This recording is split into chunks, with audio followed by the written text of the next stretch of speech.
네, 이런 능력과 재능에 대한 마인드셋의 차이는 결국 이제 성공과 실패를 바라보는 관점에 있어서도 큰 차이를 부르게 되는데요. 성장 마인드셋을 가진 사람들은 공부나 노력의 목표가 어떤 성장 그 자체에 있습니다. 실제로 노력을 통해 발전하지 않고 성장하지 않으면 아무것도 달라지지 않는다고 생각을 하니까요. 그렇기 때문에 그런 사람들에게는 성공이라는 게 최선을 다하고 배우고 발전하는 것 그 자체에 있어요. 그리고 실패는 기회라고 볼 수 있죠. 결국 실패와 좌절이 성공으로 가는 길에 대한 어떤 많은 정보를 담고 있고 동시에 많은 배움을 주기 때문인데요.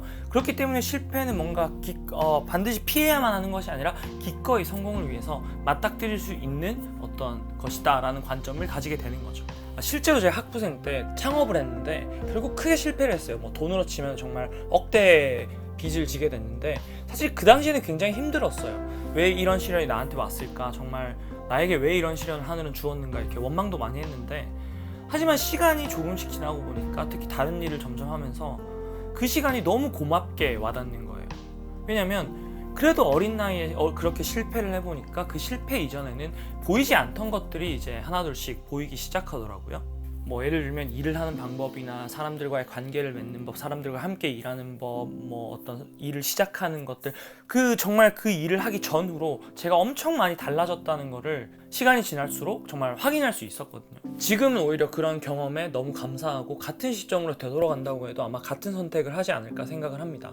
이 실패가 결국은 영원하지 않고 성공에 어떻게 보면 가장 도움이 되는 교과서이면서 동시에 제가 성장하는데 가장 큰 도움을 줬다는 걸 알게 됐고 동시에 그런 관점을 가지게 됐기 때문이죠. 이제 반대로 저도 그런 경험이 있지만 고정 마인드셋을 가진 사람들한테는 어떤 일을 하는 목표가 어떤 성장이나 발전이 아니라 뭔가를 증명하는 데 있어요. 결국 그 결과 자체에 있는 거죠. 어차피 아무리 노력해도 발전하거나 성장할 수 없다고 생각하니까 그런 사람들한테는 성공의 의미가 뭔가 성장하는 것, 뭔가 최선을 다해서 배우는 것, 발전하는 것이 아니라 그냥 어떻게든 결과를 입증하는 게 중요하게 되는 거예요. 궁극적으로는 어떤 방식으로든 자신의 우월함을 증명해야 되는 거죠. 이제 노력은 못하는데 인정은 받아야 되니까 결과적으로 일종의 블러핑을 속이기를 하게 되는 어떤 결과를 가정하거나 거짓말을 하게 되는 결과 이런 상황에 놓이게 되는 거죠.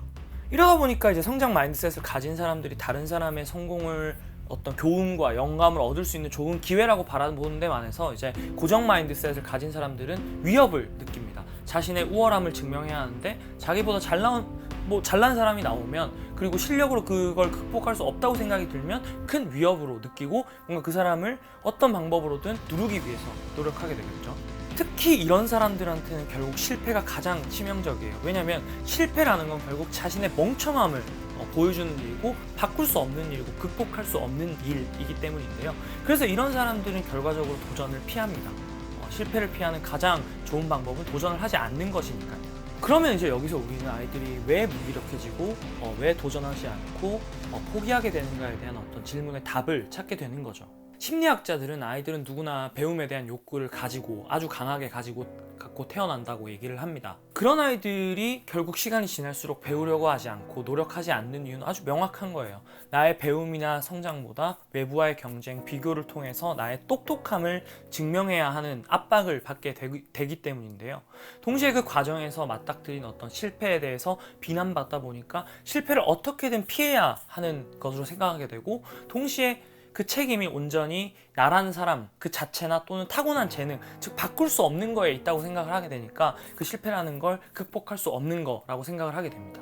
그러다 보니까 이제 내가 나아질 수 있을 거라는 믿음은 조금씩 깨지게 되고 점점 고정 마인드셋을 가진 사람으로 변하게 되는 거죠. 그런 과정에서 아이들에게는 도전하지 않는 것, 노력하지 않는 것이 바로 자신을 보호하는 일종의 보호 방법이 되는 거예요. 그래야 적어도 내가 못난 사람이 되지 않을 수 있고 그 실패의 책임을 떠안지 않아도 되는 거죠. 또한 잘 안 될 것 같으면 얼른 포기해버리는 게 그 실패의 책임이나 비난으로부터 자유로워질 수 있고 도망칠 수 있는 가장 쉬운 방법이니까요. 그렇다면 결국 이제 우리 아이들이 성장 마인드셋을 가지고 동시에 고정 마인드셋을 피하는 데 있어서 가장 중요한 게 뭘까요? 첫 번째로는 어린 시절부터 성장 마인드셋을 기를 수 있는 좋은 피드백이 주어져야 될 거예요. 실제로 캐럴 드웨이크 교수는 7장 이 마인드셋을 어떻게 가르칠 것인가 하는 내용에서 이제 이 어떤 피드백이 가장 좋은 피드백인가에 대해서 얘기를 하고 있습니다. 한 예시로 이렇게 얘기를 해볼 수 있겠는데요. 최종 경기를 출전한 아이가 이제 우승을 못했어요. 근데 그 아이가 되게 절망하고 있어요. 그럴 때 부모가 줘야 하는 가장 좋은 피드백이 뭘까요? 제가 5가지 예시를 한번 드려볼게요. 첫 번째로, 내 생각엔 네가 최고야. 네가 최고였어. 두 번째, 네가 받아야 할 마땅한 우승 리본을 도둑 맞았어. 세 번째, 체조는 그렇게 중요한 게 아니야. 네 번째, 너는 재능이 있으니까 그 다음엔 반드시 우승할 거야. 다섯 번째, 넌 우승할 자격이 없었어. 여러분들이 생각하시기엔 5가지 중에 어떤 피드백이 가장 좋은 피드백인가요? 정답은 5번입니다. 일단 첫 번째로, 내 생각엔 네가 최고야 라는 피드백은 이건 거짓이죠. 결국 실력을 인정하지 않은 거예요, 다른 사람의. 피드백을 할 때 있어서 가장 중요한 건 그 피드백이 진실에, 정직함에 기반해서 이루어져야 된다는 겁니다. 현실을 외면한 피드백은 좋은 피드백이 아니에요. 그럼 두 번째 피드백, 네가 받아야 할 마땅한 우승 리본을 도둑 맞았어 라는 피드백은 뭐가 잘못된 걸까요? 네, 이건 바로 본인이 실패하고 본인이 좋은 결과를 얻지 못한 원인을 남에게 돌리는 거죠. 남 탓을 하는 겁니다. 절대로 그 좋은 피드백은 남에게 어떤 귀인을 해서는 안 돼요. 자신의 부족함, 자신이 어떤 점을 개선할지에 주목을 하는 것이 좋은 피드백입니다. 세 번째로, 이제 체조는 그렇게 중요하지 않은 거야. 한마디로 뭔가 정신 승리를 하는 이 피드백은 한마디로 현실을 외면하면서 동시에 본인이 어떤 노력했던, 도전했던 그 목표 자체의 가치를 폄하하는 거예요. 이런 식으로 가치를 폄하해서는 결국 아이들이 어떤 것에도 가치를 느끼지 못하게 될 겁니다. 그리고 이제 마지막, 너는 재능이 있으니까 다음에 우승하게 될 거야. 사실 이게 가장 위험한 메시지고 피드백입니다. 이게 바로 고정 마인드셋을 아이들이 가지도록 하는 가장 위험한 피드백이라고 할 수 있겠죠. 그래서 캐럴 드웨 교수는 실제로 이제 이 좋은 피드백의 예시를 이렇게 풀어서 설명을 합니다. 네 기분이 어떨지 안다. 기대가 컸고 최선을 다했는데 우승하지 못했으니 참 실망스러울 거야.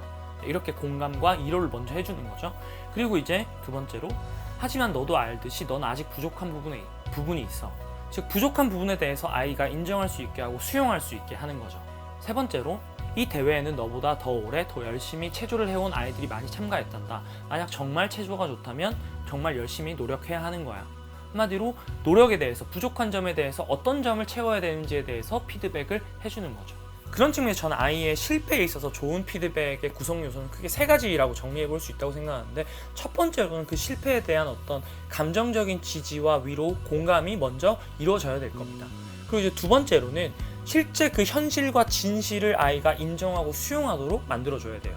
그리고 이제 마지막으로 세 번째는 이 아이의 부족한 부분에 대해서 피드백을 해주는 거죠. 이 아이가 뭐 부단한 노력 혹은 훌륭한 전략 혹은 다른 사람들의 지원이나 도움의 측면에서 어떤 점이 구체적으로 부족했는지에 대해서 얘기를 해주고, 어떤 점을 조금 더 보완한다면 좋은 결과를 얻을 수 있을지에 대해서 어떤 지혜와 도움닫기를 제공해 주는 것이 아이의 실패에 대한 가장 좋은 피드백의 어떤 필수 조건이 아닐까 생각을 합니다. 네, 거기에 이제 실제로 아이와 함께 이 부족한 점을 어떻게 개선할지 계획까지 함께 조금 수립할 수 있다면, 결국 앞으로 무엇을 할 것인가에 대한 답을 함께 찾을 수 있다면 그건 뭐 더할 나위 없이 좋은 피드백이라고 할 수 있겠죠. 실패가 아니라 성공에 대한 피드백도 마찬가지인데요. 아마도 많이들 아실 얘기인데, 사실 좋은 결과에 대해서 칭찬할 때 능력 위주의 칭찬이 아니라 노력 위주의 칭찬을 해야 한다, 이런 얘기 많이 들어보셨을 거예요. 사실 그 얘기가 바로 이 캐럴 드웨 교수가 처음으로 했던 얘기인데요. 즉 타고난 재능보다 부단한 노력, 훌륭한 전략에 대해서 이 아이가 선택한 그 어떤 것에 대해서 지속적으로 피드백을 해주는 것이 이 아이가 지속적으로 노력하고 좋은 방법을 찾아 나가는 데 있어서 가장 좋은 힘이 된다라고 하는 겁니다.